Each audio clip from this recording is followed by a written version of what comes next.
জুলুম শুধু আমাদের জন্যই হারাম না, আল্লাহর জন্য হারাম। আল্লাহ তাআলা বলেন হাদিসে কুদসিতে, ইয়া ইবাদি, হে আমার বান্দারা, ইন্নী হারামতু যুলমা আলা নাফসি, আমি জুলুমকে আমি আল্লাহ নিজের উপরে হারাম করেছি।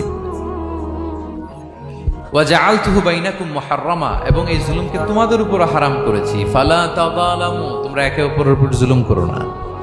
জুলুম শুধু আমাদের উপরই হারাম না, আল্লাহ নিজের উপরও হারাম করেছেন। তাহলে জুলুমের সাথে কি মুমিনের কোনো সম্পর্ক থাকতে পারে? পারে না। এবং আল্লাহ তাআলা কখনো কোনো বান্দার উপর জুলুম করেন না। ওয়া আন্নাল্লাহা লাইসা বিযাল্লামিন লিল আবিদ, তিনি তার বান্দার উপর জুলুম করেন না।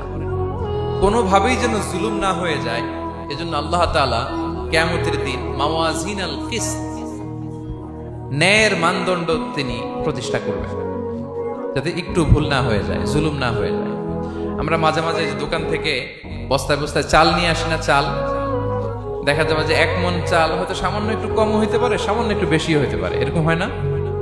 দেখবেন যে দিছে 10 কেজি, বাসায় এসে দেখবেন যে 10 কেজির চেয়ে একটু বেশি, একটু সামান্য বেশি কয়েক গ্রাম, অথবা 10 কেজির চেয়ে সামান্য কয়েক গ্রাম কম, এরকম হয়ে যায় না?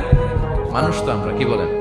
কিন্তু আল্লাহর নিক্তি পাল্লায়, মিজানের পাল্লায় এরকম হবে নাকি? হবে?